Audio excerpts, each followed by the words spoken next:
We have our first guest for the show. We have Sachin Dixit, Internet Lead Research Analyst at JM Financial.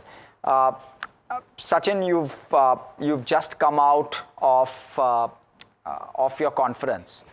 Talk us through what were the key takeaways for you from this conference.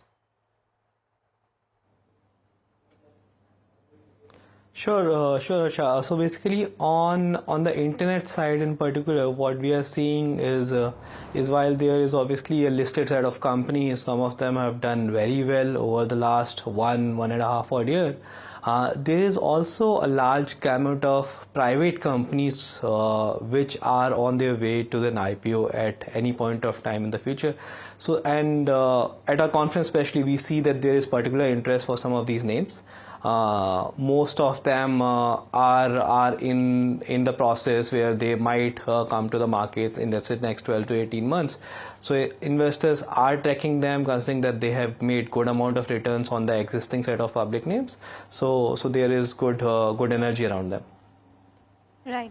Mr. Dixit, Internet has two parts now, it's e-commerce and quick commerce. I'll pick up e-commerce first. I want to understand that, e-commerce has become, an everyday thing for, at least the tier 1 cities. And I want to understand that is there a change in the customer behavior in the past 1 year that you've observed? Because I think customers are now shifting towards quality and also more towards, higher speed of delivery. So what are the kind of consumer changes that you're observing? Sure, I think you are perfectly on point there. Basically, what we are seeing that speed has started to matter quite a lot, thanks to how quick commerce has come up in the country over the last 2 to 3 years. Speed is now crucial for most e-commerce companies, and we have seen multiple such sort of highlights by major e-commerce players where they are working on speed, right? Nika, for example, did highlight that they are working on same-day deliveries and next-day deliveries. There are certain logistics players who are primarily focused on helping some of these e-commerce companies do that same day and next day delivery. So I think speed has certainly become crucial. The other piece that we are seeing on the consumer behavior side is that the consumers are incrementally coming more and more from tier 2 plus cities. Obviously, tier 1 cities were the early adopters to either e-commerce. Quick commerce obviously is yet to reach a wider set of tier 2 cities, but in tier 1 cities, the customer base is starting to more or less flatline, while their purchase behavior or purchase frequency as well as order sizes are now taking the market up. Most of the new consumer base is actually starting to come from tier 2 plus customers. Sachin, what do you believe the ingredients for success here is going to be? Because you saw the market leader give up some amount of market share. You've seen the number 2 player become number 1. Now it seems the number 3 player has become number 2. So what are those ingredients that you are seeing that a company needs to have, especially where quick commerce is concerned? So, right. So I guess that you are talking about quick commerce. In terms of the ingredients of success, right, what we have seen so far is that the number 2 player that you talked about, they came from behind, but they also came with some heritage of an existing business which got transitioned to quick commerce. So I think what is happening in terms of ingredients of success, that you need to have a wider SKUs, that consumers need to be able to depend on these platforms, that whatever I need should be available on one of these platforms. So that sort of dependence needs to be created.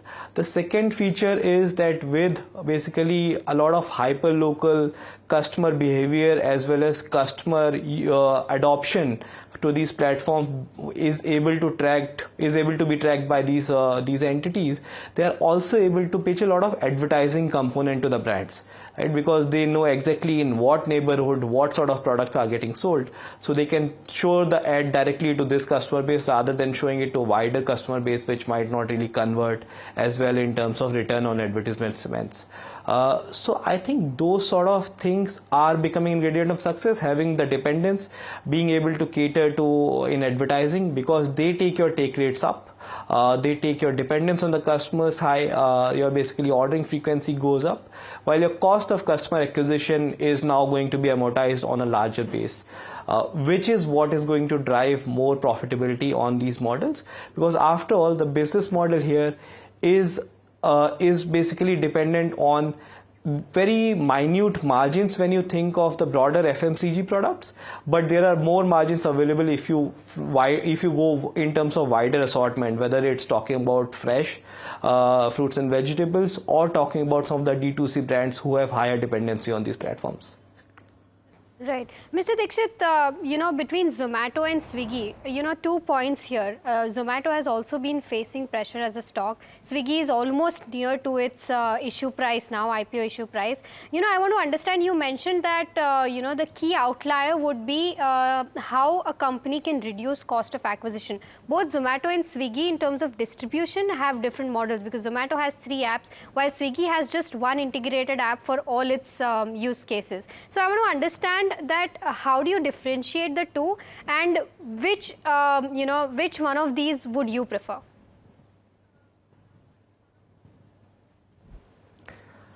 Interesting question. So basically, when you think of this distribution model, right, Zomato from day zero have been very clear that we believe in super brands and not super apps, and which is why they basically went ahead and launched a separate Blinkit app, and then now they have recently launched another app by the name District. So basically, in that sense, it's more of a strategic call that they believe in creating more and more affinity towards some of these brands. Swiggy, on the other hand, has taken the route where their belief is that once you've acquired a customer, this customer is mostly common across most of these categories.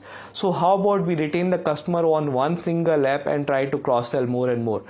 I think both approaches look fine. If you ask me to pick one over the other, I think it's a tough call. So far, historically, we have seen that Zomato's approach has worked better. But I believe it might not necessarily be dependent on just having a super brand. It might also be dependent on how they went about in terms of their assortment strategy, as well as how they went about taking the heritage customer base from the earlier Grofers brand to this new Blinkit platform. So I think both approaches can work potentially. Obviously, outside of India, super apps have done well, but so far we have not seen as much super app traction, or basically super apps being too successful in India. Right, Sachin. And Sachin, with regard to, again, focus area, should the focus continue to remain on penetration, or should the focus switch back towards profitability? Because markets have shifted their focus from, of course, penetration to profitability. But what should companies continue to do? Because these segments are still not fully penetrated. So, which is true, right? So, what you would have seen in that happened with the only listed name that we have in the space in Zomato, that the company did prove profitability. They did bring Blinkit almost to EBITDA break-even, which is operating profitability. So basically, in that sense, they have proven that the business model can probably sustain.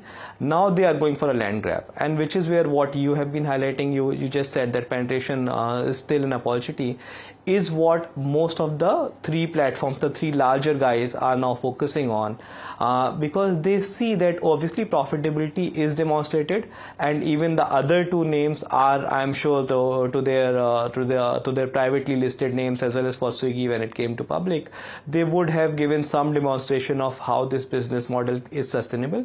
Now the focus is, because the opportunity is very large, you want to be the first player to be able to cater to a certain customer base. So now it's a function of land grab, I think, which is why you will see that Blinkit has obviously announced that their store count will rise very sharply. Swiggy is also focusing on that post-IPO, and even Zepto, with some more money coming into them, they are now very aggressively ramping up their store presence.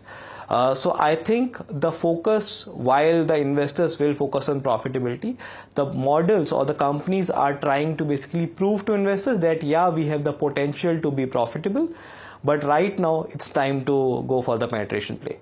But Swiggy is not doing that. Swiggy is not ramping up store count at the same clip as a Zomato or a Zepto. And is that a concern at all in your view? No, so I believe Swiggy has also plans to do that, right? Because they were busy with their IPO. I think they were slightly slow in terms of doing that store expansion in the past. But right now, if you look at their plans, the plans announced at the time of IPO, they are also focusing on increasing that store count very heavily. Obviously, the rate might vary between how a Zepto does or how a Blinkit does versus a Swiggy. It might be up or down. One player might be more aggressive at any point of time. But I think the overall strategy in terms of going for the penetration play remains consistent. Swiggy, obviously, because their numbers are public, we have seen how their take rates look like, how their profitability looks like. They are also working on ramping some of those metrics. Zepto, obviously, we know a lot about their penetration play rising very sharply. The company has been growing rapidly, but we have also seen media reports coming up where their burn has gone up very sharply. I wonder if Swiggy can take that approach being a public company. So potentially, I do not think they will become as aggressive as what the other company is doing. But the play on or the focus on penetration rising certainly remains predominant for all the three guys. Sachin, your view on the beauty side of things. You know, Nykaa has not done very well in the past few quarters, and Honasa is now kind of shifting from an online model to an offline model and completely revamping its distribution strategy. So, considering what Honasa is doing and considering what's not working for Nykaa, what are your views on both of these? So I think the two comparisons are not fair. Honasa is a brand which was focused on distribution. They are working on revamping their distribution play, which is why we have seen some of the inventory losses, etc., come up in the recent quarterly report, and the stock has suffered thanks to that. Nykaa, meanwhile, is a slightly more complicated story, in all honesty. What has not worked for Nykaa so far, when you look at shareholder return, with the company stock roughly being where it got listed in 2021. Right, so there have not been sharp returns that the investors have seen on Nykaa, but that's driven more by what the company has been doing outside of beauty. Right, if we sort of, and this is what we keep on doing when we highlight to investors, that we basically pass out their numbers between their core beauty business and fashion and the others, which is the EB2B distribution model which the company has. And once you do that sort of math, you see that beauty business for Nykaa has done quite well. Since IPO, obviously prior to the IPO it had done well. Since IPO as well, the company has consistently grown roughly in mid-20s when you think of beauty GMV. What is more important is their EBITDA margins have also continued to rise over a constant period. Obviously, the rise is slightly more muted when you think of it in the last couple of quarters, with the company now focused more and more on customer acquisition. And as an analyst, if you believe, I think my view is that that's a better way to go at this point of time, because the company was onboarding roughly a 1.6 to 2 million odd consumers on a net consumer basis in beauty per year earlier. Now they are ramping it up, and for the last 3 quarters we have seen the company at close to 0.6 to 0.7 million customers a quarter. So I think it's better to go for, again, as you are discussing for quick commerce, the penetration play is large. The companies should move away from trying to optimize for profitability too much. Nykaa obviously is profitable when you think of their beauty business. So rather than trying to ramp up their profitability right at this moment very sharply, what they are doing is they are trying to onboard more and more customer base, and that high growth phase that the company is entering, especially in terms of beauty, is going to drive a lot of operating leverage at the bottom line. So I think Nykaa, while the stock has been slightly muted in the recent past, should be a good bet going forward, because the valuations look attractive, and I think the company's strategy, particularly in terms of beauty, makes a lot of sense. Right, Sachin, thank you so much for giving us those answers so comprehensively and giving us an understanding of the entire internet space. And thank you so much for taking your time and speaking with us at NDTV Profit.